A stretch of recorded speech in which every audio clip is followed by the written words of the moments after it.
Dinas Pendidikan bersama Pak Gubernur ketika itu kita bahkan langsung melonsing yang kita sebut dengan Gerakan Riau Rindang Bermarwah. Rindang Bermarwah. Yang kita singkat dengan Gurindam. Kita lebih kepada implementasi ya. Dan betul-betul siswa-siswi itu kita ajak bagaimana termasuk guru-gurunya, termasuk guru-gurunya.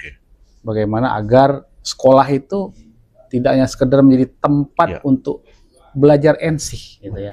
Tapi juga menjadi tempat mereka bagaimana mencintai lingkungan. G4 Podcast Riau Lestari.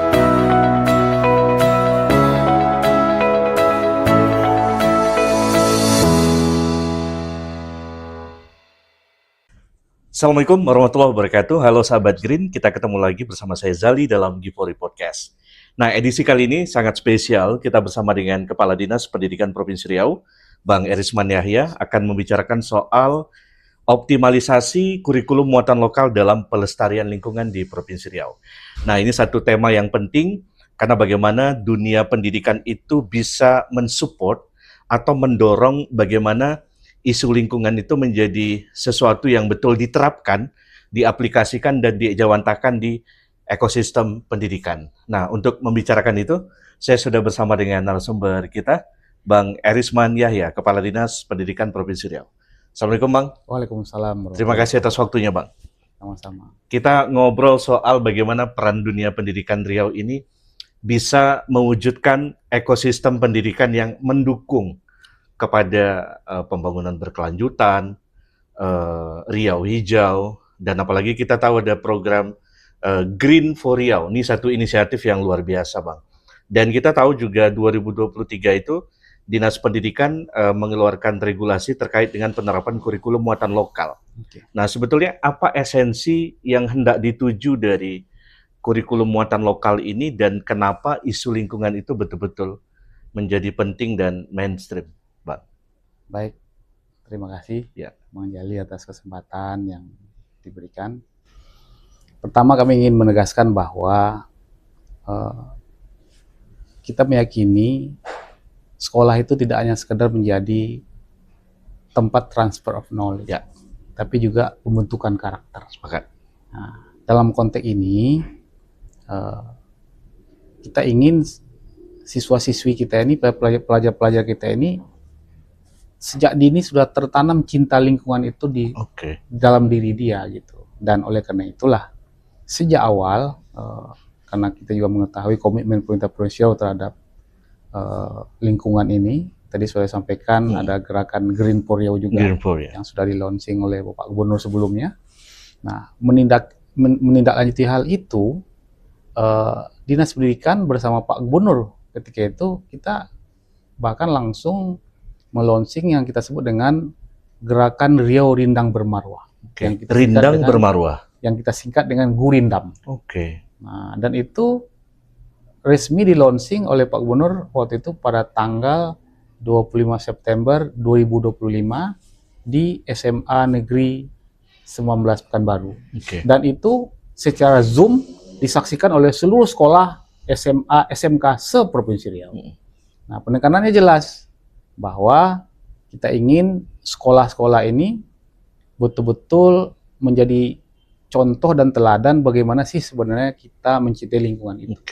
Nah, antara lain implementasinya di lapangan, kita meminta seluruh sekolah agar membuat sekolahnya itu asri dan rindang, sejuk gitu ya, sehingga menjadi kondusif untuk tempat belajar. Dan kemudian juga kita menginginkan sekolah itu juga menjadi bagian dari ketahanan pangan kita.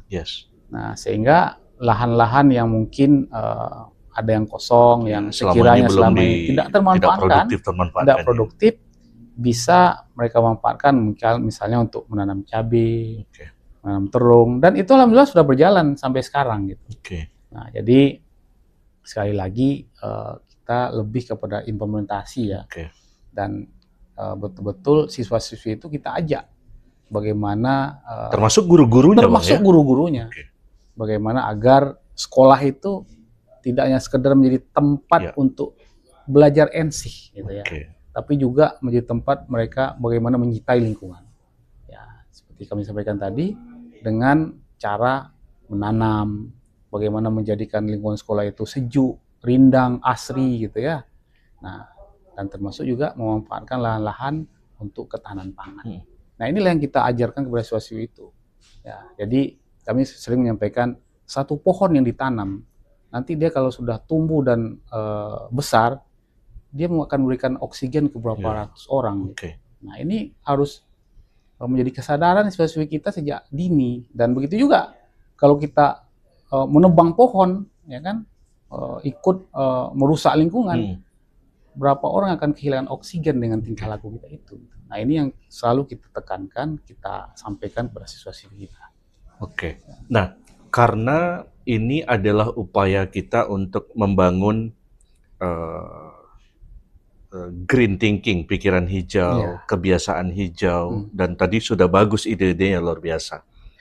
Nah, tapi kan untuk mengimplementasikan semua ini, kalau kita bicara pendidikan, ada guru nih, Bang. Ada guru. Lalu juga ada metode, ada instrumen, dan lain sebagainya. Tentu ini menjadi tantangan yang barangkali juga tidak mudah gitu ya.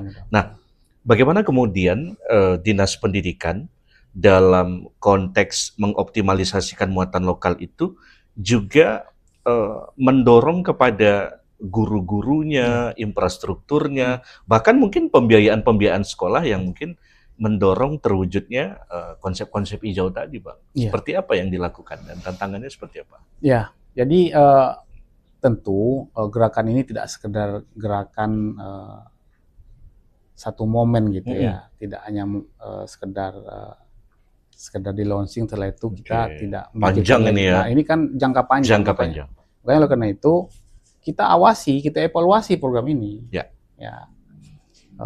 Kita pantau, kita evaluasi, dan bahkan kita juga sudah menyampaikan ke sekolah, nanti sekolah-sekolah yang memang punya prestasi yang baik di bidang lingkungan ini, kita akan berikan apresiasi.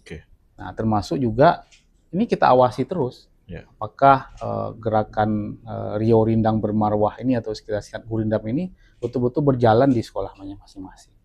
Itu kita awasi terus, baik melalui pengawas maupun melalui kawan-kawan yang memang punya kewenangan untuk mengawasi gerakan itu. Nah, termasuk juga saya sendiri sekarang kita kan WFH setiap hari Jumat. Nah, saya pribadi memanfaatkan kesempatan WFH ini untuk langsung turun. Go to school. Go to school. Go to school. Jadi saya pakai sepeda. Ini sudah beberapa sekolah. Tiap Jumat nih, Bang. Tiap Jumat. Saya pakai sepeda ke sekolah. Hari itu saya ajak semuanya gotong royong di sekolah itu untuk bagaimana kita tanam pohon sama-sama secara massal gitu ya.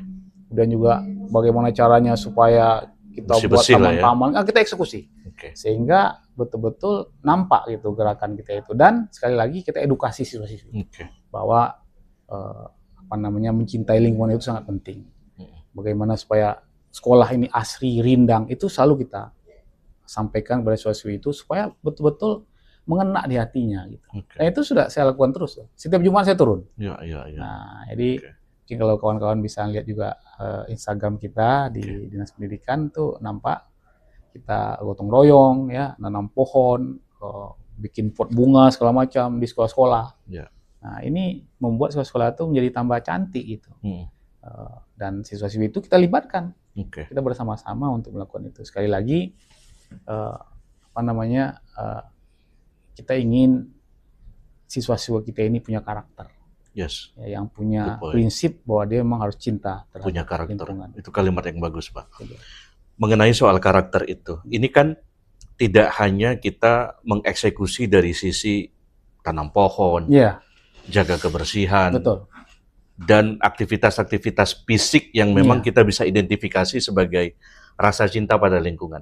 Tapi jauh lebih dalam itu adalah soal cara berpikir, karakteristik, kultur, yang mana juga para siswa-siswi dan para pendidik ini juga harus menghayati nilai-nilai itu, Bang. Nah, apakah muatan lokal yang dimaksud selama ini hanya menyasar bentuk-bentuk implementasi fisik, atau juga menyasar kepada, ya mau nggak mau kan ini ada aspek teoritis dan transfer knowledge tentang, karena kan esensi muatan lokal itu kan, Bang, sesuatu yang menjadi khas, sesuatu yang menjadi karakteristik tentang daerah kita, kemudian itu di asistensi atau diterjemahkan ke dalam ekosistem pendidikan gitu. Nah, bagaimana kemudian memaksimalkan dari sisi knowledge-nya juga mengena gitu, Bang? Oke. Ya, jadi dalam hal ini kami juga merasa terbantu oleh gerakan yang di-launching oleh Bapak Kapolda ya. Nah, Green Policing. Oke. Ya, yang kebetulan juga audiennya atau objek yang selalu diajak dan disasar oleh gerakan ini adalah siswa-siswi, pelajar. Ya. Bahkan camping-camping udah banyak. Iya. Nah, jadi saya juga berterima kasih. Nah, jadi ini gerakan Green Policing ini kan seperti yang disampaikan tadi, ini tidak sekedar kita hanya fisik gitu ya, tapi betul itu juga membekali siswa itu dengan knowledge. Nah, apalagi Green Policing ini kan dilatar belakangi oleh kondisi Riau yang sudah berpuluhan tahun selalu terjadi illegal logging. Nah, dari sisi inilah kemudian siswa-siswa kita ini diberikan pemahaman gitu, bahwa sampai kapan Riau ini akan seperti ini gitu kan. Musim panas kita sering terjadi kebakaran hutan, asap di mana-mana. Musim hujan, banjir di mana-mana. Nah, ini kan perlu kesadaran baru gitu. Nah, inilah yang ditanamkan oleh Green Policing ini, salah satu yang kami lihat. Nah, di sini kami sangat terbantu, terus terang aja. Nah, sehingga kolaborasi ini kami kira sangat baik gitu ya. Nah, jadi harapan kita ke depan ya generasi muda Riau ke depan itu sangat menyadari gitu bahwa alam Riau ini bukan untuk ditebang, bukan untuk dibabat, eksploitasi habis-habisan gitu. Sudahlah gitu ya. Ya kan? Stop lah gitu. Karena apalagi kita sudah punya kebun sawit terluas. Apalagi gitu. Tak ada yang menyaingi sawit di Riau ini, provinsi lain nggak ada. Hampir 4 juta hektar loh. Provinsi mana yang punya seperti itu? Nah, sekarang hutan yang ada itu ayolah dipertahankan untuk kepentingan masa depan kita juga gitu kan. Nah, jadi ini kami pikir inilah yang membekali juga siswa-siswi kita, bagaimana agar mereka juga punya knowledge yang baik tentang alam ini, lingkungan ini, sehingga kita benar-benar punya generasi yang nanti bisa menjaga alam Riau ini. Apa tantangan yang dirasa sulit untuk mengeksekusi semua ide-ide baik ini, Bang? Ya tentu yang namanya karakter itu tentu tidak bisa dibentuk dalam 1-2 hari gitu ya. Ini tentu berkelanjutan, perlu waktu, perlu contoh juga.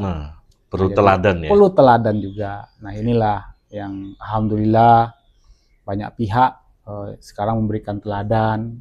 Ada gerakan Riau Hijau yang memang sejak awal diinisiasi oleh pemerintah Provinsi Riau. Kemudian kami di Dinas Pendidikan punya gerakan Gurindam gitu ya. Kemudian polisi, pihak Kapolda, Pak Kapolda juga menginisiasi Green Policing. Nah, ini kan semua insya Allah kalau berkelanjutan kan ini akan memberikan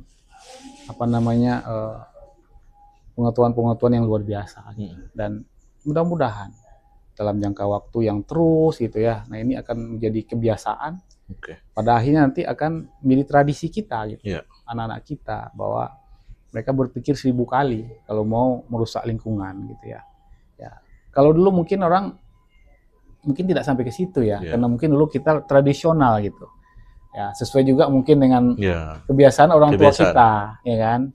Ya, mohon maaf dulu kalau orang tua kita di kampung kan kalau mau buka lahan itu emang dibakar kan. Main bakar aja gitu. Karena ketika itu mungkin membakar itu masih dalam skala kecil gitu dan terkendali. Terkendali. Tapi kita kan diajari seperti itu gitu. Nah, sehingga juga kita menjadi orang yang ketika itu mungkin kalau tidak biasalah gitu ya. Nah, tapi sekarang kan kita sudah melihat bahwa ternyata tidak boleh begitu gitu kan. Tidak bisa kita membuka lahan tuh dengan cara membakar. Nah, apalagi dengan kondisi kita saat ini yang sudah luar biasa kebunnya gitu ya. Kemudian hutan yang murni itu atau yang asli itu ya, mungkin tinggal sedikit gitu ya. Nah, inilah yang mesti lagi kita pertahankan gitu. Dan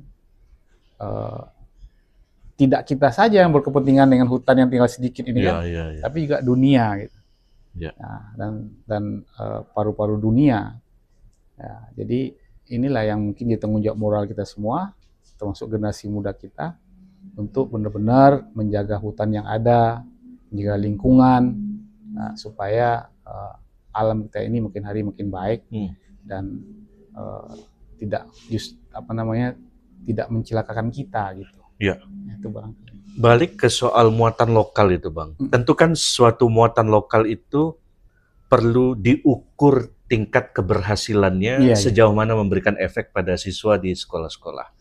Dan tentu dalam konsep-konsep kurikulum, pedagogik, dan instrumen-instrumen pendidikan itu ada indikator-indikator. Nah, dari Dinas Pendidikan sendiri, apa ukuran dan apa kemudian indikator bahwasanya selama ini muatan lokal yang dikhususkan untuk mengoptimalisasi kecintaan pada lingkungan hidup itu sudah bergerak pada relnya, dan saat ini apa bentuk yang bisa kita lihat? Apakah mungkin muatan lokal itu diuji dalam kompetisi-kompetisi yang dibangun oleh dinas, bahwasanya berhasil nih program kita, tadi ada Gurindam dan sebagainya. Boleh dong diceritakan, Pak? Iya, tadi seperti yang kami sampaikan, gerakan yang sudah kita launching yang seperti kami sampaikan tadi itu, ini tidak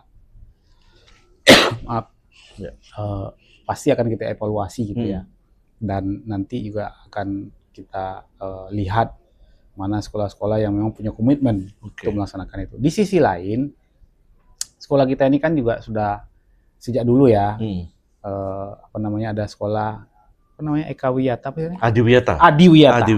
Sekolah Adiwiyata. Sekolah Adiwiyata. Nah, sekolah Adiwiyata ini kan juga setiap tahun ada penghargaan dari kementerian. Betul. Nah, alhamdulillah beberapa sekolah kita selalu terpilih. Nah, ini juga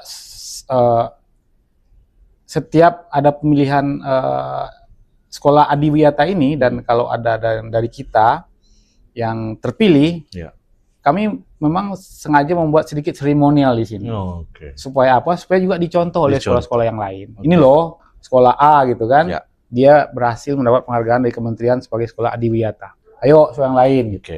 Nah, jadi saya lihat ya, di sekolah-sekolah itu sekarang banyak juga sekolah-sekolah yang misalnya menerapkan sekolah tanpa tong sampah. Ada banyak udah.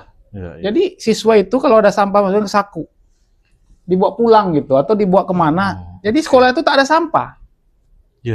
Banyak sudah, misalnya seperti di SMA 3, kemudian SMA 13, itu mereka menerapkan sekolah tanpa tong sampah.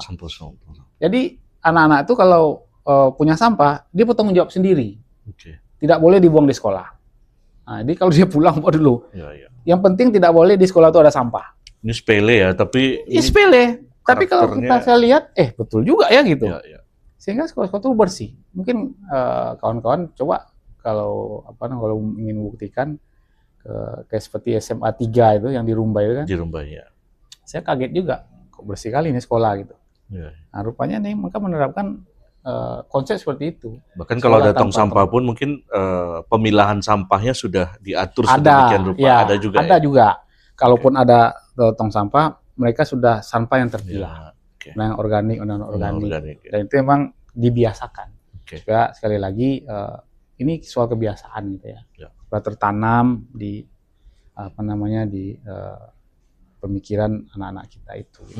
Nah, itu barangkali. Atau mungkin duta-duta lingkungan sekolah, duta remaja itu sebagai bentuk reward kepada anak pelajar, Bang. Ya, ini juga ya sekali lagi ini gerakan Green Policing kan juga melibatkan kami ya. Kami juga dilibatkan oleh pihak Polda gitu ya dalam menjalankan program ini. Dan alhamdulillah memang Green Policing ini kan dia punya duta-duta tuh. Desa sekolah ada duta Green Policing gitu ya. Kita support lah. Artinya tujuannya sama gitu kan. Tujuannya sama untuk kebaikan, tujuannya sama untuk bagaimana kita menjaga alam. Bagaimana kita mencintai alam gitu ya. Nah, bagaimana kita sama-sama menjaga kelestarian lingkungan kita. Nah, kami support pihak kepolisian atau pihak Polda menunjuk gitu ya duta-duta green policing ini di setiap sekolah. Dan alhamdulillah juga setiap acara kan kami selalu hadir, diundang untuk itu dan kita support itu. Ya, untuk sekali lagi supaya gerakan ini benar-benar menjadi gerakan massal gitu ya, yang menjadi kesadaran kita semua. Apalagi kita tahu ada kelompok-kelompok organisasi di level pelajar ya. Ya. Pramuka, OSIS. Ya, betul. Itu jadi wadah untuk apa ya? Mengakselerasi gerakan ini secara cepat gitu Bang ya. Betul. Dengan konsep camping di wilayah-wilayah yang kemarin kan Green Policing melakukan di Alamayang. Satu lagi ada yang di Tanjung Belit ya. Tanjung Belit. Nah itu menunjukkan bahwa Riau masih memiliki alam yang harus kita jaga kita jaga. Bang, terakhir Bang, pesan dan titipan nilai-nilai mendalam lah kepada para pelajar dan generasi muda yang ada di sekolah-sekolah selaku Kepala Dinas Pendidikan Riau untuk bagaimana cinta terhadap lingkungan dan alam yang ada dimiliki Riau. Seperti yang Bang bilang tadi, Riau ini kekayaan yang luar biasa. Apa pesan bagi generasi muda kita? Pertama, saya ingin mengucapkan terima kasih dan apresiasi dulu terhadap Green Radio. Oke. Kenapa? Karena Green Radio ini menurut kami radio yang sangat konsisten ya, dan punya komitmen yang luar biasa terhadap lingkungan. Ya. Mungkin kami dulu baru belajar jadi jurnalis, tahu Green Radio ini gitu ya, yang memang sejak dulu konsisten gitu. Dengan lingkungan dan sampai sekarang alhamdulillah tetap konsisten gitu. Nah, jadi kami apresiasi dan menurut kami sangat pantas Green Radio ini menjadi rujukan referensi gitu ya. Termasuk bagi generasi muda semua tentang ya bagaimana mencintai lingkungan gitu. Terhadap konsistensi Green Radio ini. Jadi saya apresiasi luar biasa lah. Nah, kemudian juga terhadap generasi muda ya memang sudah tidak zamannya lagi kita masa bodoh dengan lingkungan gitu ya. Ini sudah era di mana kita memang harus benar-benar dunia sudah bicara soal ini ya. Dunia sudah bicara soal ini dan tidak bisa lagi tunda gitu. Bahwa kita memang tidak ada jalan lain kecuali kita harus sama-sama menyelamatkan lingkungan kita dengan kesadaran yang luar biasa untuk mencintai dan menjaga lingkungan. Ini yang harus benar-benar menjadi kesadaran semua siswa-siswi kita, semua generasi muda kita, ya, demi alam kita di masa yang akan datang. Itu barangkali. Terima kasih Bang Erisman Yahya, Kepala Dinas Pendidikan Provinsi Riau. Sahabat Green, itu tadi pembicaraan kita bersama dengan Bang Erisman Yahya, Kepala Dinas Pendidikan Provinsi Riau, bagaimana mengoptimalisasi muatan lokal untuk mendukung gerakan lingkungan, kelestarian lingkungan yang ada di Provinsi Riau. Nah, mudah-mudahan dunia pendidikan kita betul-betul bisa memberikan kontribusi nyata ya, baik itu siswa-siswinya, gurunya, infrastrukturnya, sekolahnya, teknologinya, betul-betul bisa menunjukkan bahwa kita Riau ini masih mampu untuk menjaga seluruh sumber daya alam yang tersisa dan membuktikan kepada semua bahwa dari sumber daya alam dan kelestarian lingkungan itu bisa menghasilkan tidak hanya nilai ekonomi, tapi juga melambangkan kecintaan kita pada budaya kita, pada kekayaan keanekaragaman lingkungan kita. Mudah-mudahan memberikan inspirasi dan motivasi bagi Anda semuanya. Sahabat Green, terima kasih atas kebersamaan Anda. Kita jumpa lagi dalam edisi G4 dengan tema dan narasumber yang berbeda. Saya Zali pamit undur diri. Stay green on Green Radio Live. G4 Podcast, Riau Lestari.